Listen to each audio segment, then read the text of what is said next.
First up, my exclusive interview with the Vice President. We joined Mike Pence on Air Force Two for a rally to Columbus, Ohio on Monday. Our journey began at Joint Base Andrews in Washington, landing shortly thereafter at John Glenn International Airport in Columbus.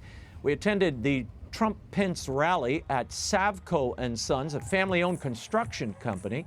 After the rally, I sat down with Vice President Pence for a wide-ranging conversation where we spoke about the Amy Coney Barrett hearings, religious freedom, health care, the presidential campaign, and more. Here's my exclusive interview with Vice President Mike Pence. Mr. Vice President, thank you for inviting us along on this journey today with you here to Columbus. You bet. Good to have you along. Delighted. At the debate, you raised a concern. You were worried that Kamala Harris, Joe Biden, and the Democrats would use Amy Coney Barrett's hearing to throw charges that she might be a religious extremist, use her pro-life leanings against her. Do you still have those concerns now that this hearing's underway? Well, I think we are concerned because when you look at the pattern of the last hearings that Judge Amy Coney Barrett went through 2 years ago, you had the Democrat ranking member of the committee say that because of her Catholic faith, that Judge Barrett's the dogma lived loudly within her. You had Senator Durbin from Illinois express concern over whether she was an Orthodox Catholic. And Kamala Harris actually criticized one of our previous nominations to a federal court in Nebraska because he was a member of the Catholic Knights of Columbus that takes a pro-life, pro-marriage view. And I must tell you that the American people know that the freedom to live, to work, to worship is enshrined in the Constitution of the United States of America. There's no religious test for public office. And our hope is that in the hearing in the coming days that we won't see the kind of intolerance for Judge Amy Coney Barrett's Catholic faith that we saw in her hearing and in prior hearings. It's very likely they will raise that letter she signed several years ago, a local right-to-life organization, St. Joseph County in Indiana. She signed this letter suggesting that Roe v. Wade was poorly reasoned. Your thoughts on how that might hurt her in the hearings, or should that be left aside since she's a constructionalist? Well, first let me say, like our president, I'm pro-life and I don't apologize for it. I couldn't be more proud to be part of the most pro-life administration in American history. But President Trump nominated Judge Amy Coney Barrett because she is a brilliant jurist who will uphold the Constitution, who will interpret laws as written and won't legislate from the bench.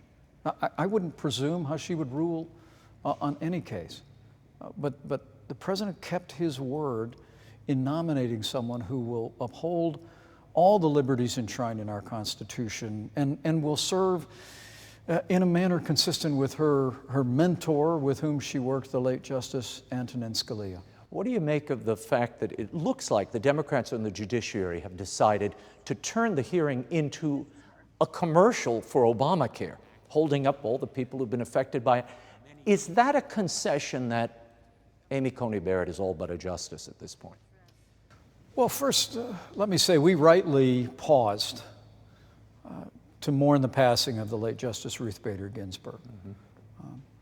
She had a lifetime of service and greatly advanced the interest of women, both in the law and in our society at large. But right after that, President Trump fulfilled his constitutional duty. The Constitution says the president shall appoint judges to the Supreme Court. And in 29 times, from George Washington to Barack Obama, where there was a vacancy during a presidential election year, the president nominated.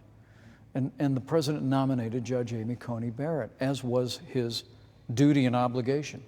Now the Senate is going through their constitutional duty to advise and consent. And they're reviewing her qualifications, but we fully expect, based upon the opening day's hearing, that they're going to take the opportunity to make a case for Obamacare. But I must tell you, Ray, Obamacare was a disaster. The American people remember all the empty promises of Obamacare. If you like your doctor, you can keep them. If you like your health insurance, you can keep it. Premiums would go down. All of those things were false. In fact, when we came into office, Obamacare premiums had more than doubled. And the president took decisive action early on to end the individual mandate that actually required Americans to pay for Obamacare, whether they got any insurance or not. But all along the way, we've made it very clear. We're going to repeal and replace Obamacare with the kind of health care that lowers the cost of insurance without growing the size of government. We're going to protect pre-existing conditions. And Democrats are looking to an upcoming case before the Supreme Court. They're presuming how a Justice Amy Coney Barrett would rule. But the American people can be confident. With 4 more years of President Donald Trump in the White House, we'll have health care reform based on freedom, free markets. We'll allow Americans to purchase health insurance across state lines. We'll protect Americans with pre-existing conditions. The other thing they can count on too, Ray, is that if Joe Biden was elected President of the United States and the Democrats somehow took control of the Senate, the reality is that his plan for Obamacare, including a public option, would lead us inexorably towards socialized medicine. Bernie Sanders boasted not long ago that he would be the one writing health care reform in an administration if Biden won. So these are very real issues before the American people. American people know President Trump and I will protect pre-existing conditions, and we will give them the kind of health care reform that they deserve, and we'll repeal the disastrous policies of Obamacare. While we're talking about health care, I have to ask you about the ways in which religious liberty are being conscripted and attacked via other rights that have now entered into the body politic, but even health care. You all supported the Little Sisters of the Poor. Joe Biden has said he will take the Little Sisters to court to make sure they pay that Obama mandate, which is essentially to provide abortifacients and contraceptives for their employees. What else is at stake here? What will you do to ensure that this doesn't continue to happen for religious groups and mission-led groups like the Little Sisters? I think Americans who cherish faith should be very concerned at the prospect of a Biden-Harris administration. Because when Joe Biden was vice president, we saw a steady assault on the religious liberty of the American people. I mean, to think that the Little Sisters of the Poor, the extraordinary women that have taken a vow of poverty to help those most in need among us, would be hauled into the federal court in the last administration, forced to compromise their faith, was just unconscionable. And President Trump, early in our administration, ended the assault on the Little Sisters of the Poor. And then, fortunately, the Supreme Court voted by 7-2 to make that permanent.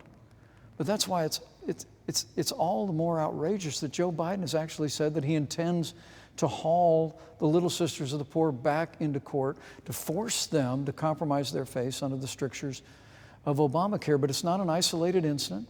In one instance after another in the last administration, we saw an assault on the freedom of religion. It's one of the reasons the President and I have stood so strong throughout this administration to protect the religious freedom of every American, of every faith. And with 4 more years of President Donald Trump in the White House, we will appoint men and women to our courts who will respect our First Amendment freedom of religion, and we will continue to advance policies that protect the conscience rights of doctors and nurses and all of those who serve the most needy among us.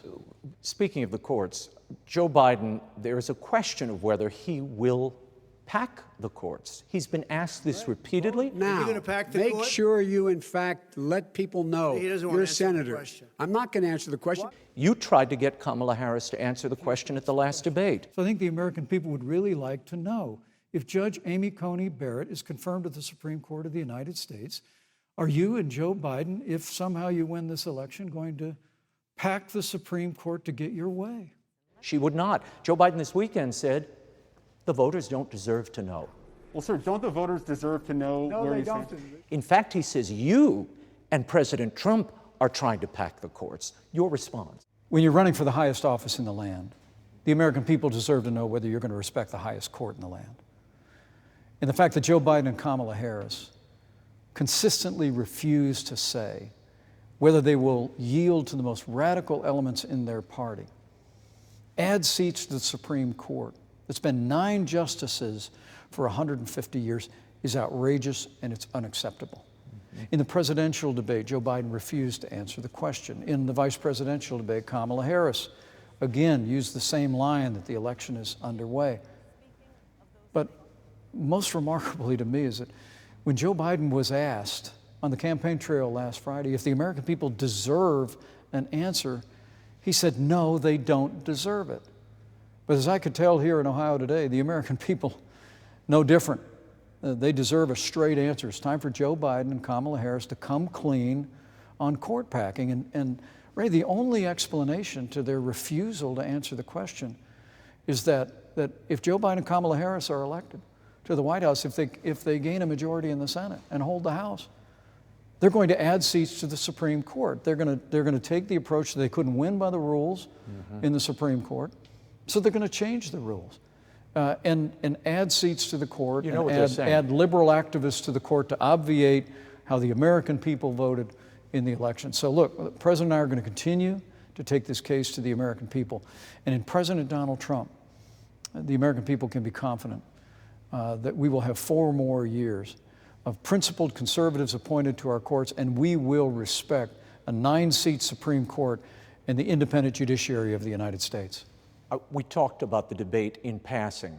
Did you ever imagine, that this debate, that a fly would become the media narrative? What did you think when you saw that starting to happen? I didn't pay much attention to it. You know, it really was a privilege for me to be on that stage. My wife was right in my line of sight. My kids were there. And to be able really to tell the story of what this president has done for the American people. I mean, in our first 3 years, President Donald Trump literally kept every promise he made to the American people. We rebuilt our military, which means even more to me, having a son in the Marine and a son-in-law in the Navy. We revived our economy by cutting taxes for working families and businesses. We rolled back a record level of regulations. We unleashed American energy. We fought for free and fair trade, saw more than 7 million jobs created in our first 3 years, and wages were rising at the fastest pace in more than a decade, especially for blue-collar, hardworking Americans.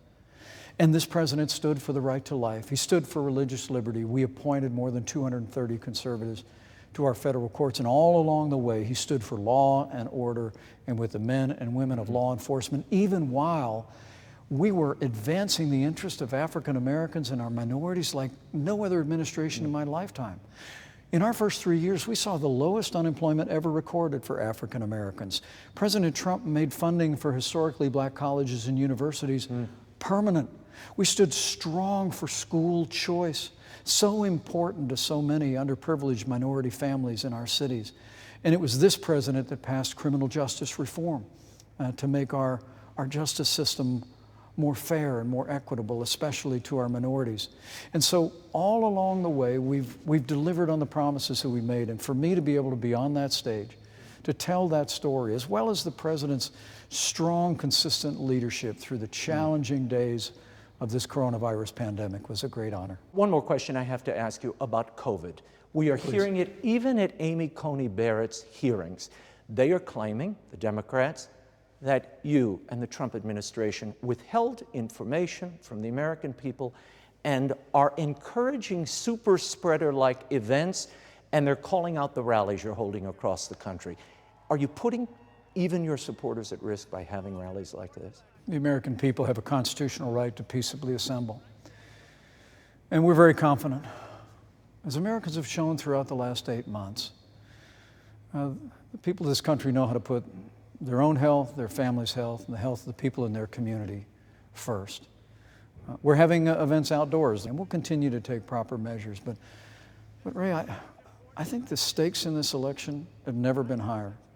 The choice has never been clearer. I actually think this election may be one of the most important elections in the life of this nation. In every real sense, when you look at this president's agenda, based on freedom and our highest ideals and values, versus Joe Biden and the radical left and an agenda that would take our nation in a completely different direction than we've ever gone before, chart a completely different future are for our children. We're going to continue to take our case all across this country. We're going to trust the American people with their health. We're going to trust them with the future of this country. And I just know that American people are going to choose freedom, and they're going to choose 4 more years of President Donald Trump in the White House. Today I heard you turn Dianne Feinstein's words on her. And the ranking Democrat on the Judiciary Committee said Judge Barrett's Catholic faith was of concern and said, quote, "The dogma lives loudly within you." Well, I got news for the Democrats and their friends in Hollywood. That dogma lives loudly in me. That dogma lives loudly in you. What does that mean to you personally? Why did you say that? You know, I've often said I'm a Christian, a conservative, and a Republican in that order.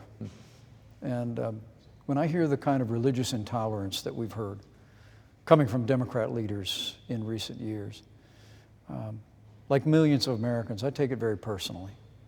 I mean, the American people cherish our first freedom, the freedom of religion. And for me, the ability to live and to work and to raise my family in a manner consistent with my faith is at the very heart of who I am.